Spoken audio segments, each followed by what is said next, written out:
Hello and welcome to this, whatever this is, meditation and Dharma talk. Jonathan Foust here. Thank you for being here. The following is a meditation and a talk given a little while back, one of my favorites, and it's titled Do Unto Others, Mindfulness and the Golden Rule. It's so interesting to me how the Golden Rule is this timeless guidance. It explores the role of compassion, of interconnectedness, of metta, and non-harming. As we've all had this taught to us in different ways, this lens of the Buddhist perspective on the Golden Rule might provide a little bit of inspiration for you. I hope so. Please enjoy the following and many, many blessings in your practice. This helpful. I think this is going to be kind of a juicy talk. I've been thinking about this for a while and really happy to share it with you.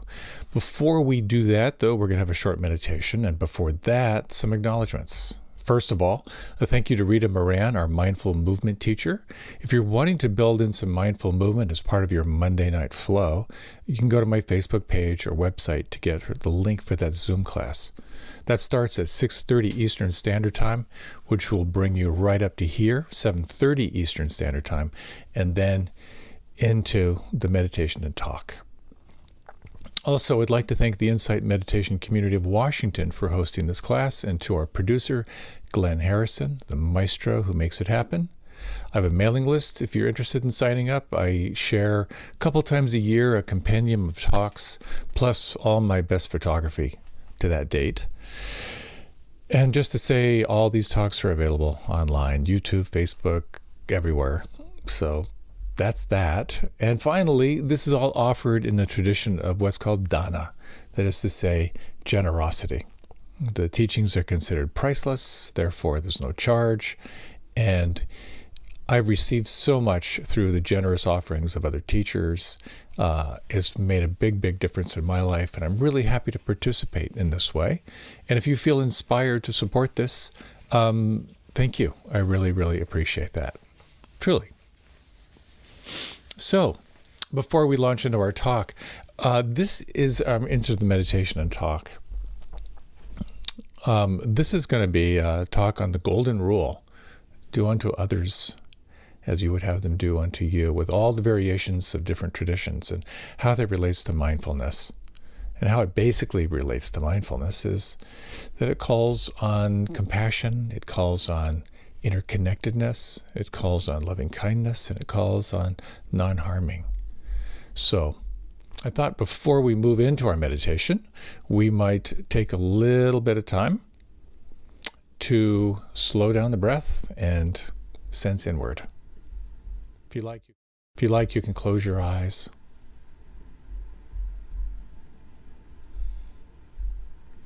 You might let your body move around a little bit, kind of as an act of kindness toward yourself. How does your body want you to move? Any little glitches you need to get out of your nervous system before we start?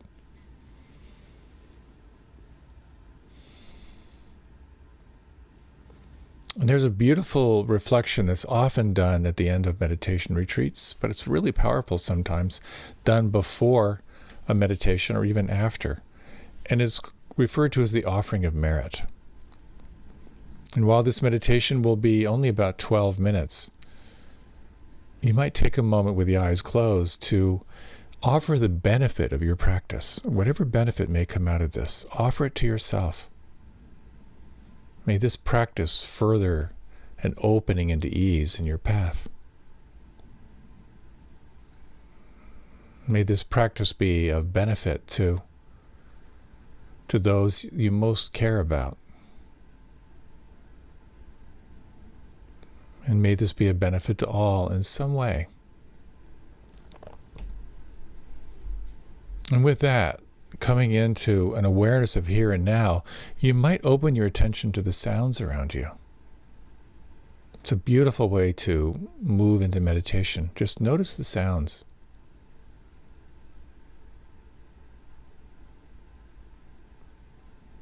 And is it possible to listen to the sounds like you would listen to music?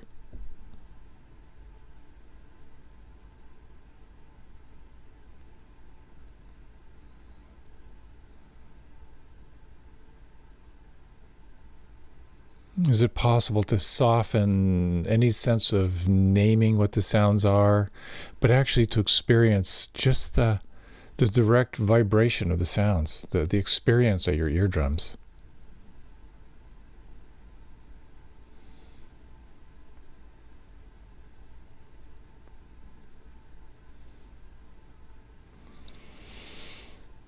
And you may notice there's a quality of attention here, a quality of relaxation, and a quality of receptivity.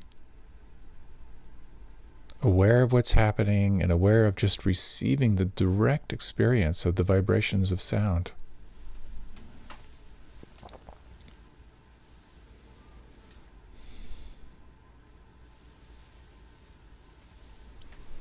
Now you might explore the following. Is it possible to notice the narrative of your mind in the same way?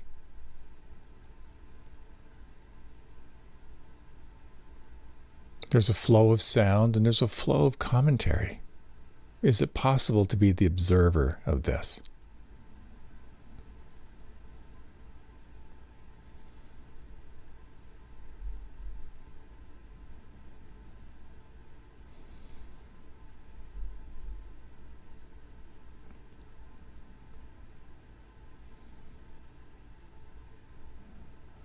As you are aware of being aware, you might also explore softening more intimately inside.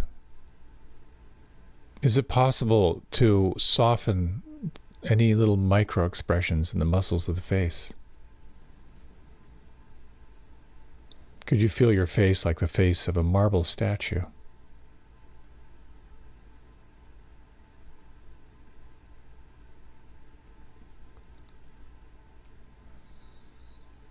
Could you bring awareness to the inside of your mouth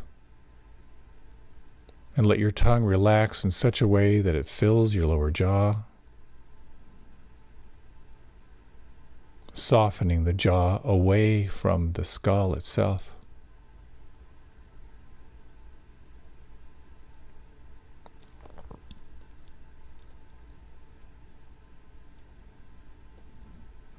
Can you feel the weight of the arms? Sensing down through the elbows, and down through the wrists, and sensing from the inside out the palms and space inside the thumbs, fingers.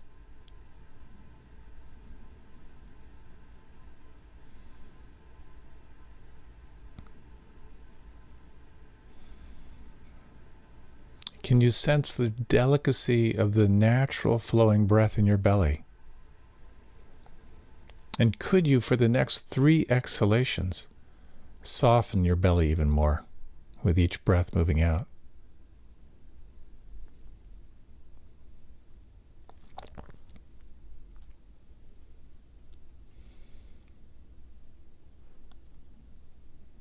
And can you sense from the inside out the volume and the weight of your legs, from the hips down through the knees?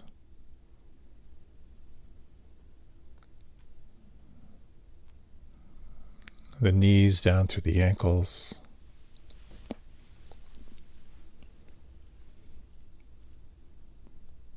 The soles of the feet and the heels.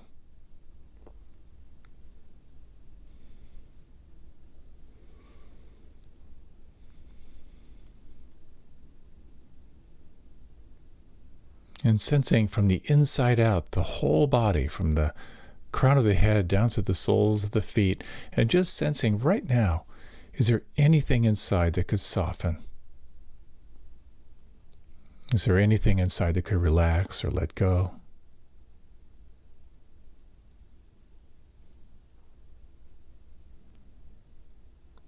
You might again open to the sound vibrations. Or if you prefer, you might bring your attention to this natural sense of the breath on the inside, wherever you feel it the most predominant or wherever it attracts you. And for these next few minutes,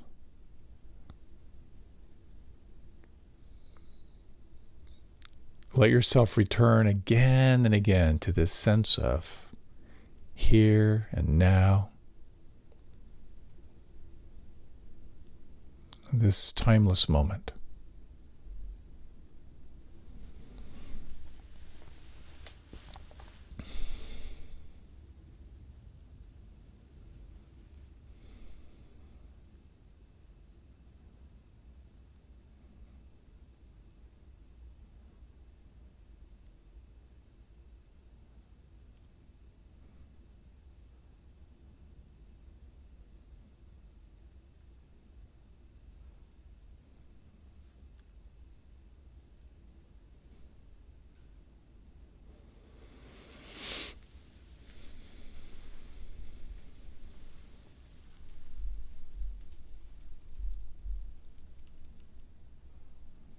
When you notice the mind lost in a narrative, is it possible to meet that moment with a sense of compassion? Perhaps a sense of celebration. You just woke up. And let your attention come back to the senses. And you might look for pleasure. Can you train the mind to find pleasure in waking up and coming back? Again and again, re-arriving, receiving the moment.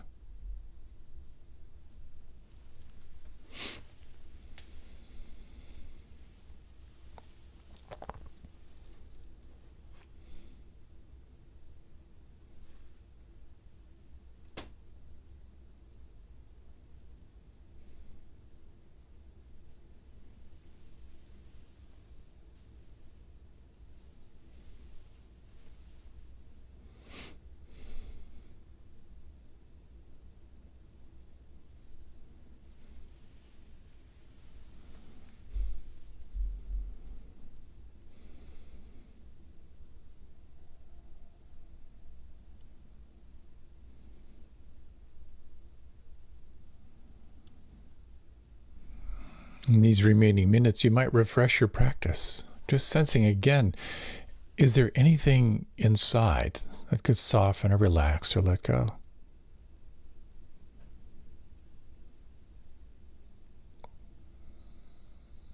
If you bring your attention to the anchor of sound vibrations or the anchor of the breath, how much more could you soften and receive? Shifting your awareness from making your experience happen to letting your experience happen.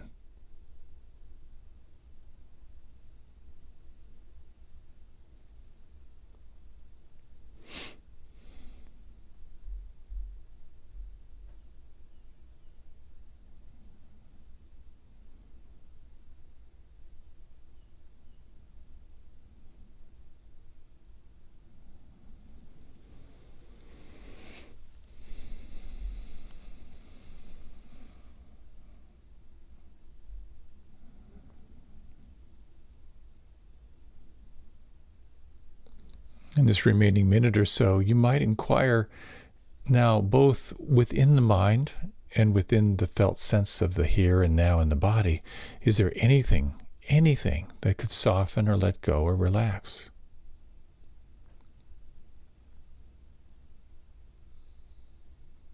Is there anything that could relax or soften or let go even more?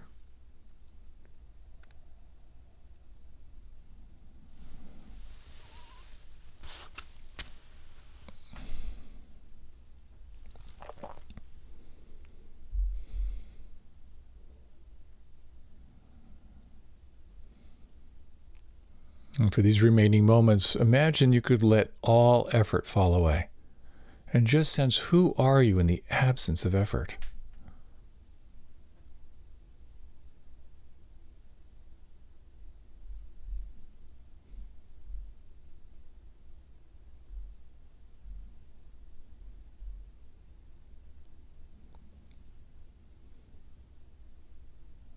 May these moments of presence be deeply healing.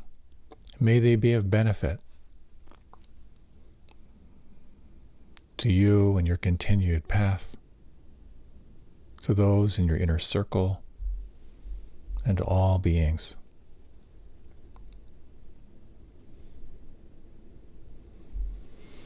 You might like to now let your head drift a little bit to the left and right, let your body move, adjust, shift in any way that feels good for you as you begin your transition.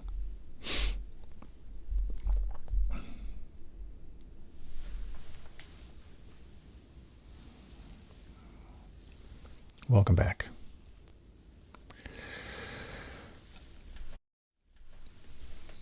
I love comedy.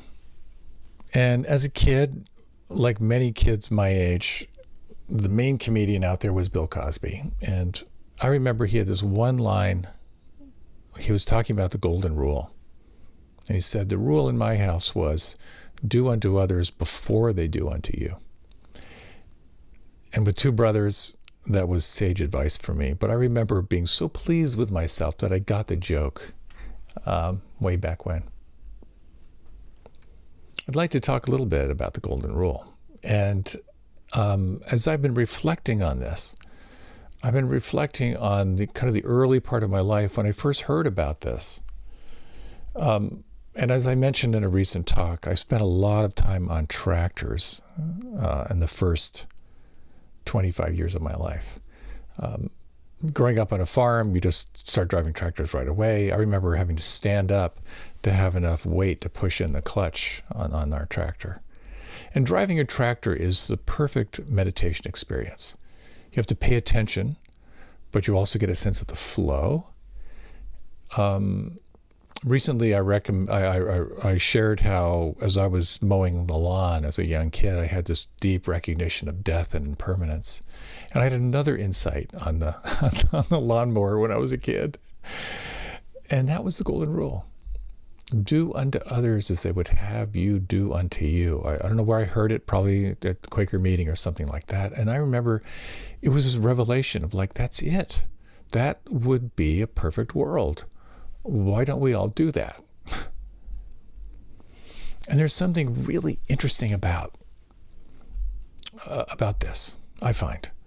And that is how certain truths are so simple a child can grasp it, and yet they are incredibly complex.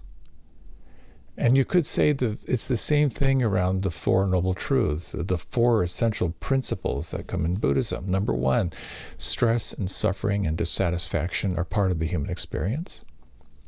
Number two, stress, dissatisfaction, and suffering have a cause, and the cause has to do with clinging and identification.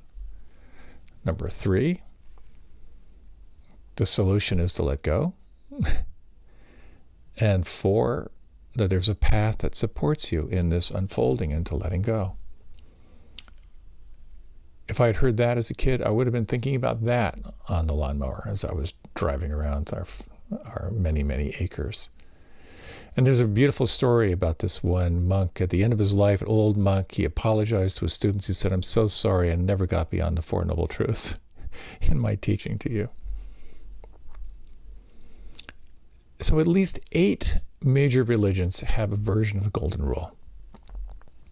I won't read them all, but Christianity, Islam, Buddhism, Hinduism, Jainism, Confucianism, Judaism, Sikhism, they all essentially say the same thing. Either they're stated in a positive or a negative. Do unto others as you would have them do unto you, or what is hateful to you, do not do unto your neighbor.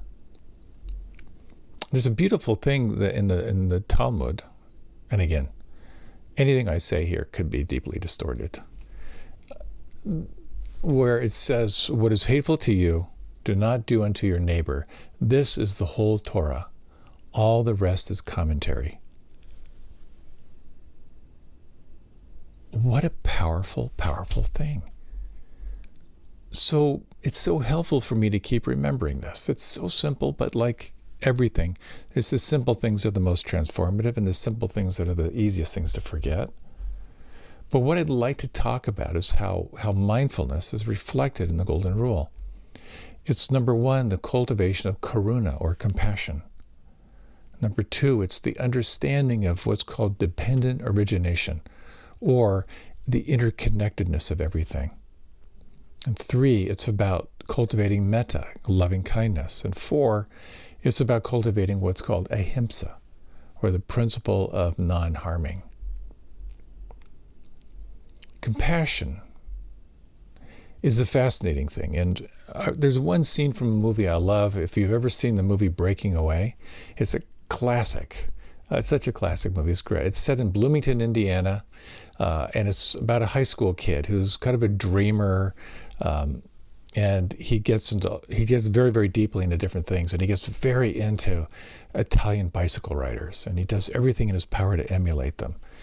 He's studying Italian. He starts speaking with Italian accents. He's wearing Italian-style clothes, and his poor father just doesn't get it or get him at all.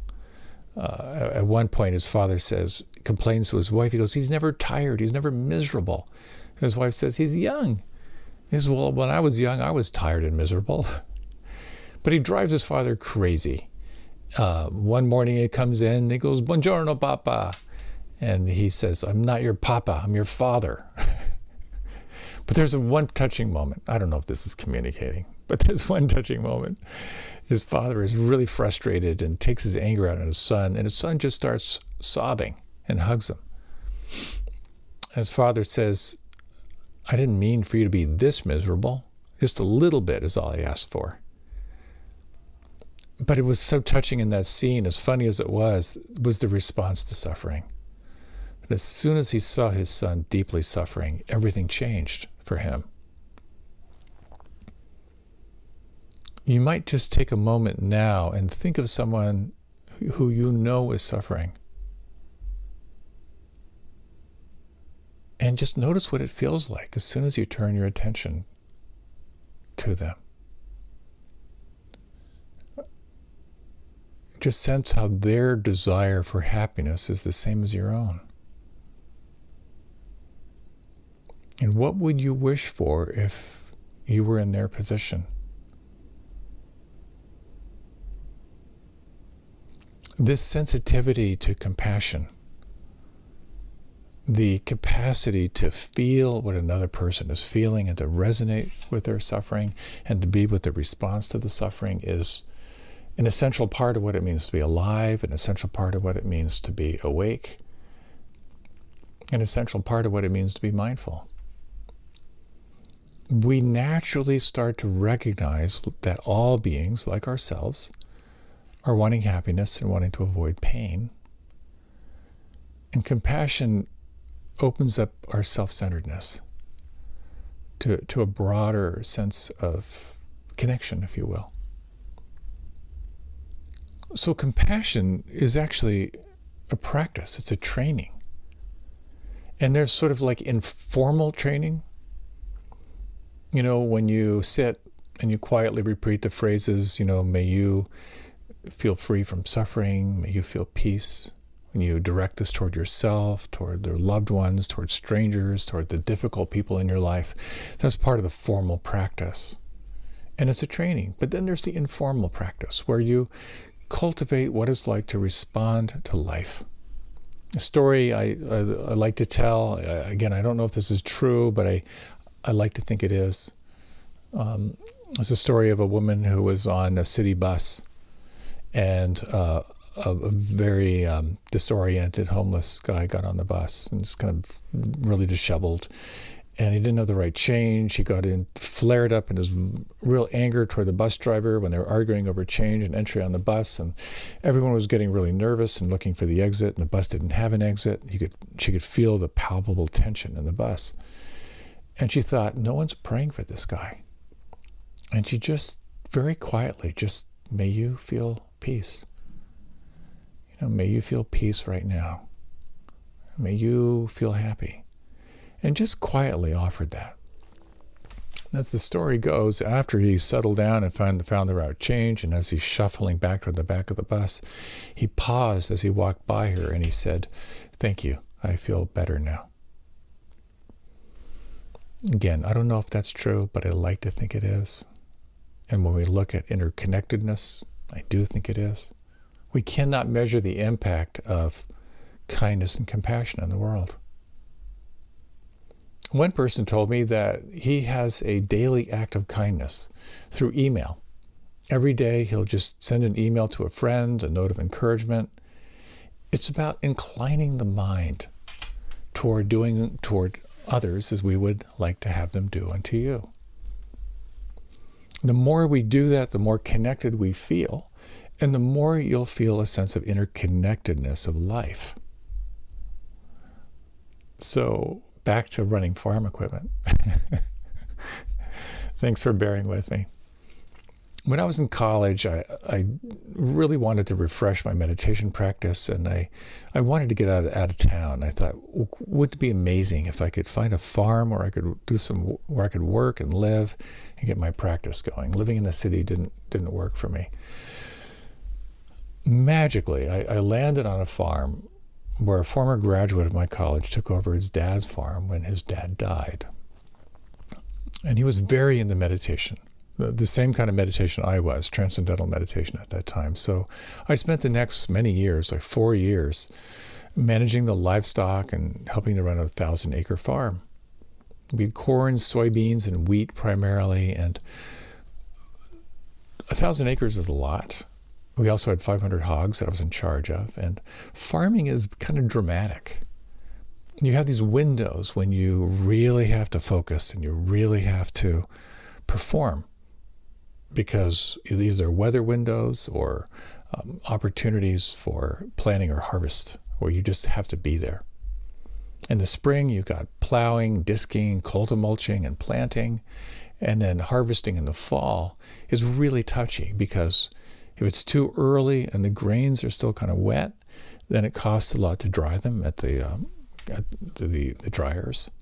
And if you wait too long, then you risk bad weather. Maybe you get snow and you can't get in there to harvest, or you get a really, really big rain and it's too muddy to get in and the crops rot. It's a challenging way to live. But one of the most fascinating farm implements, and I would say a lot of farmers are really into farming because of the toys. I mean, these amazing, amazing toys, amazing tractors. But one of the most interesting ones is running a combine. You may have seen these. They look like a house, and if it's harvesting corn, it has these tines that go between the rows. If it's soybeans or wheat, there's a reel. So harvesting wheat one day, and sitting in driving a combine is like driving a house and sitting at the second-story window. You're in a little glass box. It's with an orthopedic chair, air conditioning, music, which is kind of nice. You have a steering wheel that moves back and forth so you can lean forward and look at the platform. There's a flashing red light right in the middle that lets you know if there's a warning sign.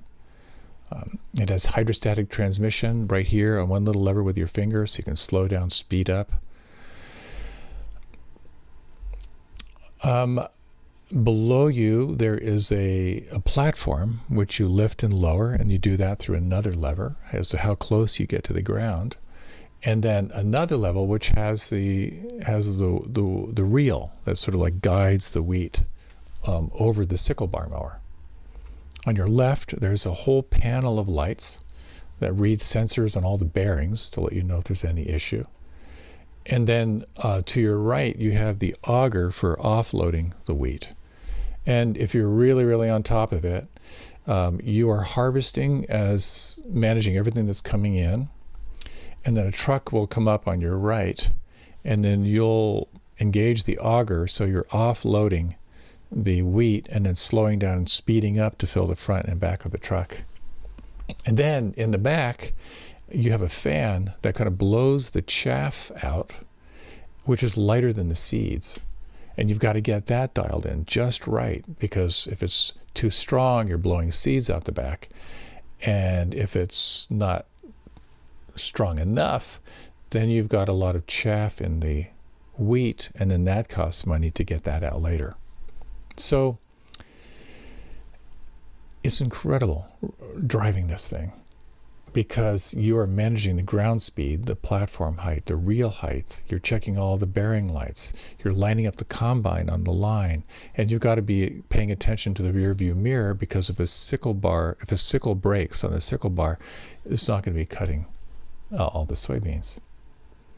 And I just remember having this experience of all these interdependent parts all happening at the same time, requiring intense focus, but at the same time, the contours of the hills and the light. And I just imagined that 100 years ago, 200 years ago, 500 years ago, people out there with their scythes, and how with this machine, I was harvesting more in an hour than a whole crew could do in one full day when the technology works. Why am I telling you this? Well, it was really fun driving a combine, but also it's about the interdependency of everything. If you think about, for example, if you had a cup of coffee this morning, just think of that cup of coffee that you had. And just take a moment and reflect. Can you imagine the hands that were cultivating the coffee plant? And can you imagine the hands that harvested, that transported, that roasted it, that prepared it, that delivered it to you? The interdependence of life is extraordinary, and we tend not to see it. There's a story of a guy who decided to build a toaster from scratch, and he spent, I think, 2 years smelting iron and so forth. It was really, really quite an extraordinary thing. But it's this web of connection. When you think about how your coffee reached you, if it's coffee, the farmers, transport workers, shopkeepers, countless lives are involved in that one act of making a cup of coffee. This teaching on dependent origination, what it reveals is that everything arises due to causes and conditions. And when we recognize the interconnectedness of everything, it helps us to see that our actions ripple outward, that every action influences others and it shapes our own experience. And it's simple in many ways. It's the difference between reacting and responding. It's about pausing before you speak or act and asking yourself, how might this affect the other person? How would I feel if the roles were reversed here? There's a story I ran across of a young mother with her young son, maybe 3 years old, in the supermarket. And the kid was just acting out like crazy, grasping for things, wanting to reach everything and touch it. The mother was getting really frustrated. She was, yelling, "Stop it." And this woman was observing. It was just like physical violence was just about to arise. And she looked and she said, "How can I be of support?" And one option would be for someone to say, "Could you manage your kid? Could you shut him up?" But what she said is, "Your son looks like such a bright and inquisitive young boy." And the woman stopped and she said, "Well, he is, but he's so much to handle sometimes." This woman said, "Well, he's got a lot of intelligence and energy and a lot of excitement for life, that's for sure. It must be amazing to see him learning about the world." And as she walked away, she heard the mother say to her son, "When we get home, we're going to make your favorite dessert." Think of the difference, the interconnectedness, that mindful moment of pausing and asking, how would these words land? And then choosing. That's interdependence. I started doing a practice this year, and it's so corny that I resisted it, but I'm really into it. And that is, in my journal, I make a list of what I'm grateful for. And sometimes part of that I will make a list of people who are kind toward me, or some act of kindness I offered another person. It doesn't take that long. I actually dictate it. But taking those moments just to pause, and actually name what you're grateful for, lots of research shows that has an effect. And even though it's a cliche, it still has an effect. So if your actions ripple out and affect others, why not have your actions promote connection? Again, it's about looking for the good, the power of empathy, and the power of the role reversal. So compassion is feeling what others feel and responding. Interconnectedness is the recognition that your actions have an effect. The practice of loving kindness is about cultivating that sense of looking for the good. A little story. This is an old classic teaching story. In a small village, an old baker noticed a beggar sitting outside his shop every morning. Initially, he avoided eye contact, but one day he paused to really see the man. And feeling a pang of compassion, he began leaving him a small loaf of bread beside him each day. One day, the beggar disappeared. Months later, a well-dressed man entered the shop and introduced himself. It was the beggar. He had found work and stability, and he thanked the baker. And this is what he said. More than the bread, it was the kindness behind it that gave me hope.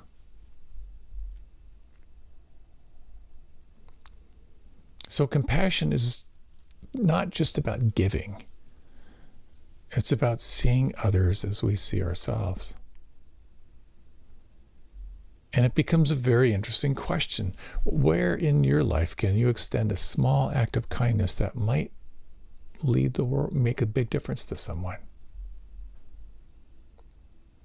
You might just, if you like, close your eyes just for a moment. Imagine yourself as a well-wisher of all. Take a moment to think of the people in your life that are just naturally so easy to love. And just have that inquiry here, like, what does it feel like when you think about your best friends, your allies?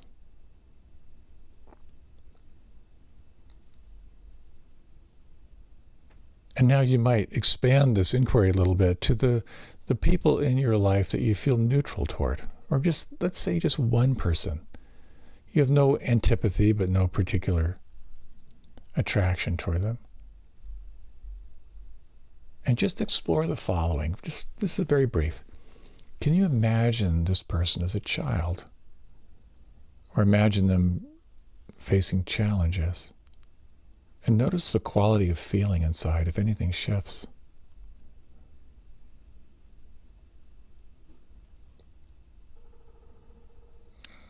This practice of loving kindness is just sensing these phrases as a trigger. May I feel happy. May I feel healthy. May I live with ease. And imagine that just spreading and radiating out, first to those who are easy. Imagine extending that to this neutral person. May you feel happy. May you feel healthy. May you live with ease. And just for a moment, imagine extending that out to every single being. Those who are coming into form, those who are leaving form, every being, every living being without exception, just for a moment. May you live with ease.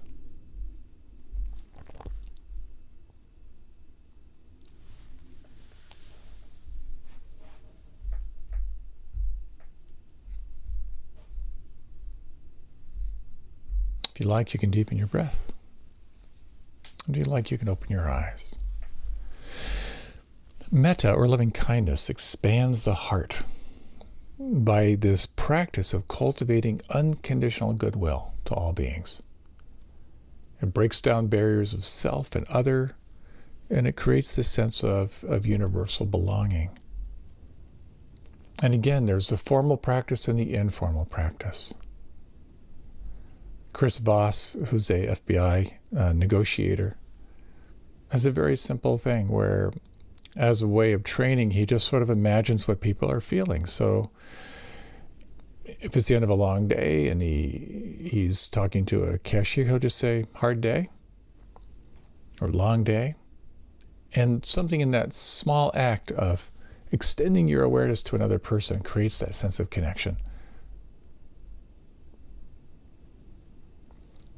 And again, it's a training. It's inclining the mind. And it can be just the practice of small, anonymous acts of kindness. Now, a close cousin to loving kindness is what we call non-harming, or Ahimsa, which is actively cultivating this inquiry into what does it mean to not create harm. Another story. A wise monk was meditating beside a river when he saw a scorpion struggling in the water. And without hesitation, he reached in to save it, but as soon as he touched the scorpion, it stung him. Instinctively, he pulled back, shaking his hand in pain. A few moments later, he tried again, and once more the scorpion stung him, and he withdrew his hand. And a passerby who had been watching laughed and said, "Why do you keep trying? It's the scorpion's nature to sting." And the monk smiled and replied, "Yes, but it's my nature to help." With great care, he used a leaf to lift the scorpion out of the water, and he set it safely on the shore.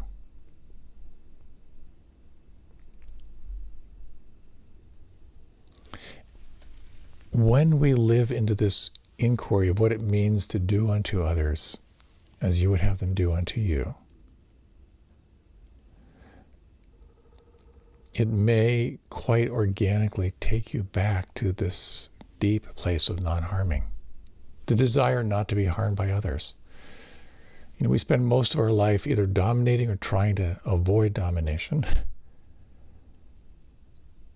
And when we bring that intention to do no harm, our life can begin to shift. And again, it's very practical. Imagine before you speak, whenever there's conflict, to ask yourself, and these are the questions that are suggested in the question of what it means to practice wise speech, to ask yourself, is what I'm about to say true? Is what I'm about to say kind? Is what I'm about to say helpful? Is what I'm about to say timely? Like, is this a good time?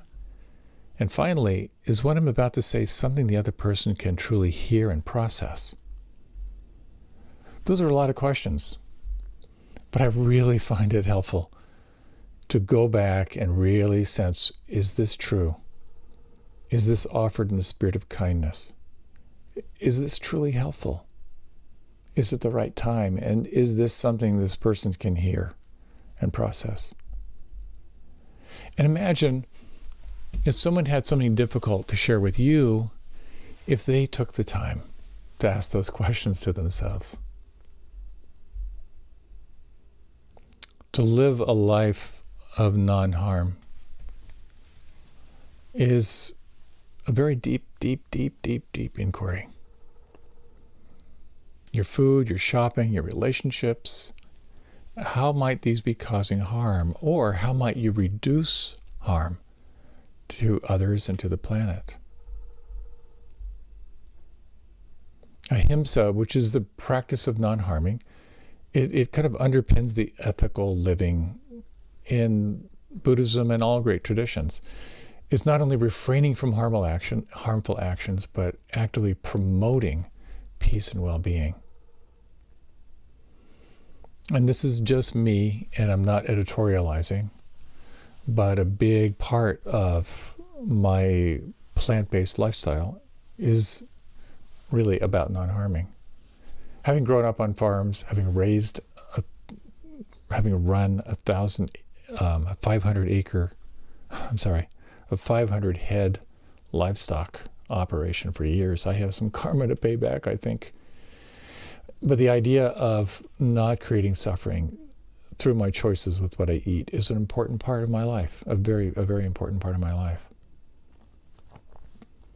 So if just for a moment you might close your eyes and just to take 3 breaths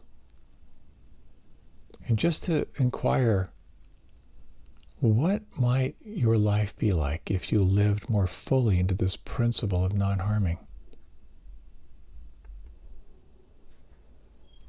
What choices might you make that would reduce harm?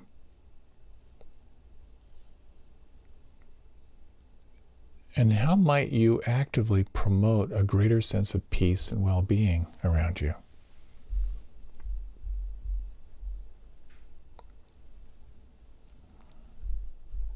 If you like, you can deepen your breath.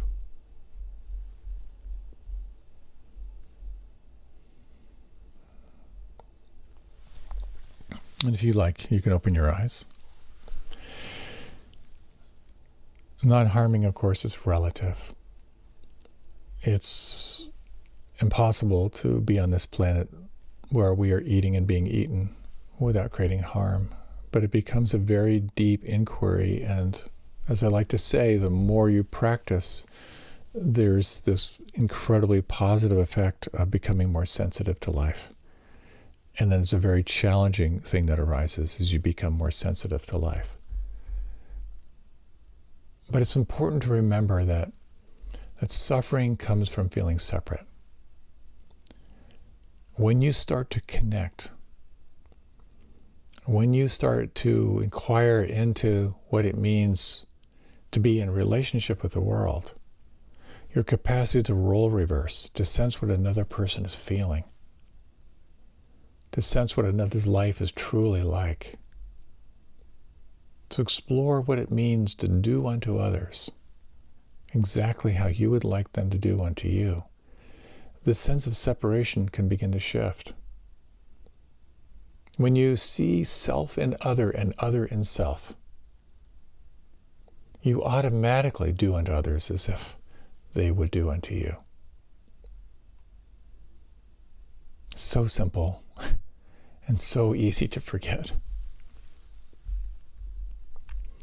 Why don't we close with a short and brief meditation?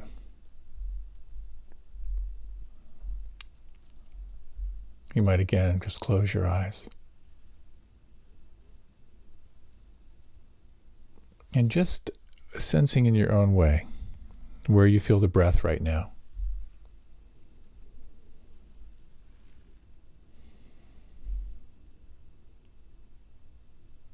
Sensing your capacity for compassion. To feel the suffering of another and to feel that quickening of the heart in response.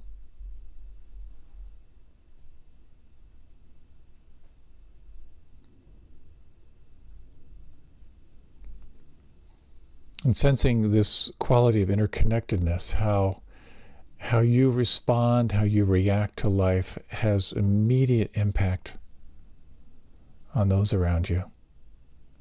And when you pause and explore that role reversal, how you might respond in a way that is creating less harm and more of a sense of peace.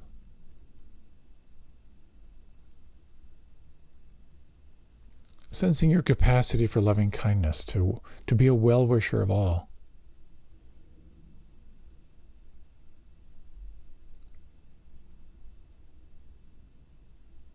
And to sense what it means for you to walk this path of Ahimsa.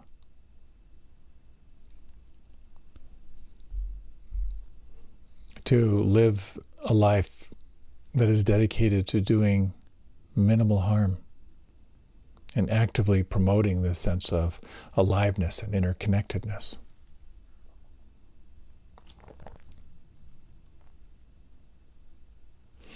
If you like, you can deepen your breath. When you're ready, you can open your eyes.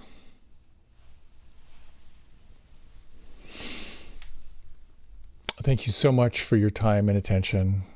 With these challenging times we live in, it's more and more important that we stay plugged into presence. And I'm very, very grateful to share these practices with you. And I hope you find them helpful.